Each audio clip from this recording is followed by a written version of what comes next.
Salut tout le monde, c'est l'apprenti dessinateur, j'espère que vous allez bien, moi ça va très bien, ça faisait longtemps que j'avais pas sorti de vidéo, mais là me voici avec un nouveau thème qui m'avait été demandé lors d'une précédente vidéo, je sais plus c'est laquelle, mais on m'avait demandé d'aborder un thème bien précis. Sur cette vidéo on va l'aborder ensemble, avant ça je te laisse t'abonner à mon YouTube, mon Instagram, j'ai commencé TikTok là il n'y a pas très longtemps, aussi mon webtoon, j'ai sorti un webtoon, et j'en ferai une vidéo dessus aussi, enfin je ferai une vidéo sur mon webtoon. Et soutiens-moi sur ma chaîne YouTube, on est presque aux 300 abonnés et franchement ça me ferait plaisir d'atteindre les 300 abonnés et augmenter encore plus. On vise le kilo d'abonnés.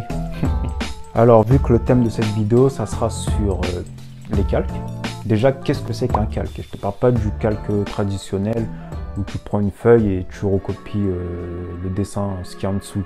Là je te parle digital, là je te parle plus digital. J'ai la définition qui est prise sur internet, j'ai mon petit carnet. Les calques sont un ensemble de couches empilées les unes au-dessus des autres, dont chacune y contient une partie du contenu que tu vas produire. Grosso modo, si tu veux, tu vas dessiner sur un premier calque un visage, et tu vas utiliser un autre calque pour faire les couleurs. Voilà. Et tu vas utiliser un autre calque pour faire un rond, et tu vas utiliser, à chaque fois tu utilises un calque pour faire quelque chose en fait. Tout simplement. Mais là, sur le dessin que je vais vous montrer comment je procède. Et puis voilà, quoi, on peut y aller. Tout d'abord, commencez par prendre le line de ton choix, puis esquisser. Là, on va faire un petit croquis d'un visage d'un jeune homme. Comme d'habitude, si vous avez du mal, je vous conseille d'utiliser des repères, c'est-à-dire le rond et les traits de construction. Ensuite, le croquis fini, je le divise en deux, afin de vous montrer par la suite mes méthodes de colo. Ça, les méthodes de colo, ça va venir à la fin. C'est plus pour l'outil dégradé, mais je vous montrerai comment j'utilise l'outil dégradé. Quand je dis dégradé, c'est une couleur qui va d'une à une autre. C'est comme si c'était du noir au blanc, du bleu au vert. C'est un détail. Quand tu dessines, quand tu fais ton croquis, il faut toujours, quand tu utilises un autre calque pour faire la couleur, que ton croquis soit au-dessus de ton calque où tu vas faire les couleurs. Sinon, si tu dessines avec les couleurs, ça va déborder, tu vas rien voir sur ton line, sur ton esquisse. Du coup, prends l'habitude, quand tu dessines, tu fais ton crayonnage, quand tu t'ouvres un nouveau calque, de le mettre en dessous de ton line. Alors là, on a le calque 1 pour le croquis et le calque 2 pour les couleurs. Dans cet ordre, le calque du croquis au-dessus, calque de couleur en dessous. Donc pour le croquis de droite, je colorie tout en un seul calque. Là pour le croquis que vous voyez à droite, je vais utiliser un calque pour toutes les couleurs, c'est-à-dire pour les chemises, pour les yeux, pour la peau. Je vais tout faire en un calque, les couleurs. Je vais rien diviser. Pour le croquis de gauche, je fais de même, sauf que j'utilise cette fois-ci plusieurs calques qui constituent chacune à une partie du dessin. Les cheveux, la peau, les yeux, la chemise. Pour chaque partie du personnage, il y aura un calque. C'est-à-dire que sa chemise, elle sera spécifique à un calque. Ses yeux seront spécifiques à un calque.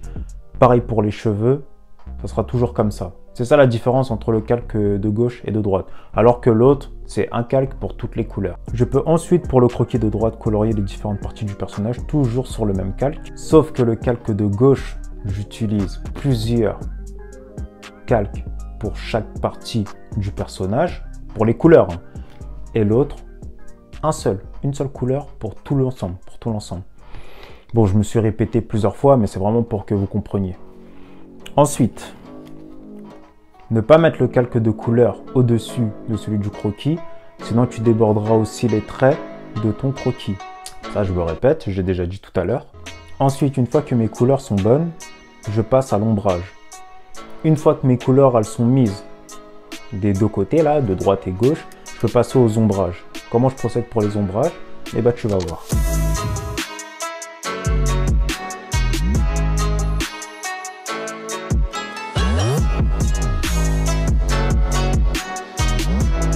Sur le calque de couleur que j'ai dupliqué, j'ai du mal avec ce mot, je sélectionne multiplier sur la touche mélange afin d'y avoir une surcouche. On constate donc que les couleurs sont plus vives. Ensuite, je colorie tout en blanc pour y regagner ma couleur initiale. Voilà pourquoi.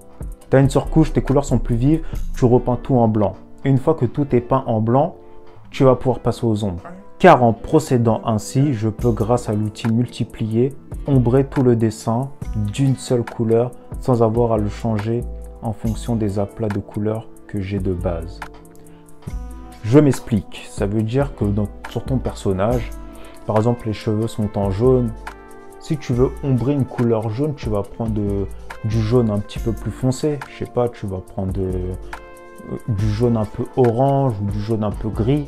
Là, pas besoin. Par exemple, si tu veux faire tes ombres en bleu, et bah tu peux utiliser du bleu, ça fera de l'ombre en fait, ça fera de l'ombre et pour tout le dessin. Si j'aurais pas utilisé l'outil multiplier et ombrer directement sur le calque couleur, ça compliquerait la tâche.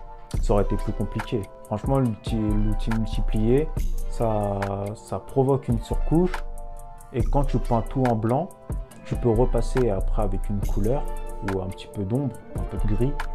Et franchement, ça marche très bien pour faire de l'ombrage.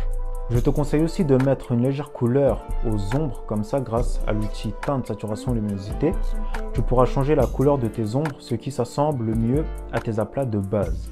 Ça, c'est lourd. Franchement, on va pas se mentir, c'est stylé. Ça veut dire que si tes ombres, tu les fais en bleu, des ombres bleues, mais un peu sombres, vu que c'est des ombres, et bah si tu veux les faire tu trouves que ça va pas trop bien avec tes aplats de base, et bah tu peux changer la couleur. Là pour le coup j'ai pris une couleur se rapprochant le plus du rose. Et cette ombre rose est utilisée partout, que ce soit la chemise, les cheveux, les yeux, la peau, tout.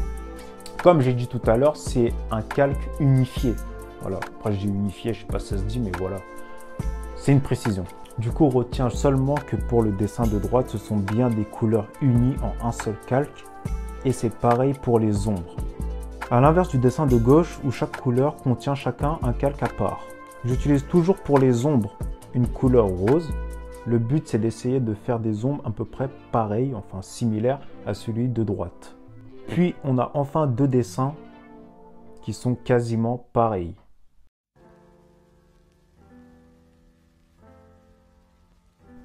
Et pour finir, on va utiliser l'outil dégradé, afin d'y mettre un peu plus de réalisme. Comme vous pouvez le voir pour le dessin de droite, où toutes les couleurs sont unies en un seul calque, on peut constater que la couleur orange que j'ai choisie prend en compte directement tout le dessin, sauf ancrage bien sûr.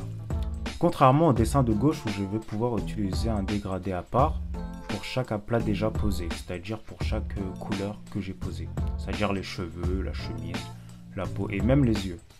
Voilà, c'est tout pour ce tuto-là. Bon, il était assez court, hein, je pense. J'espère que ça a pu t'aider en tout cas.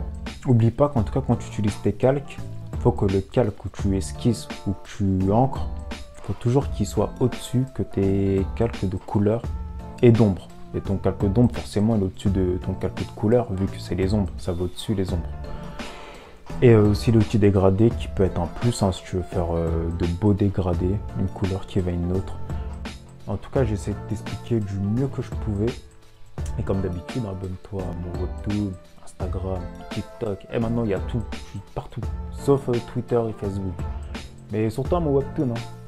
Je vais essayer de continuer les chapitres et tout. Et puis voilà. On se dit à la prochaine pour une nouvelle vidéo. Si tu as des thèmes, tu me dis. Je les aborderai. No problème.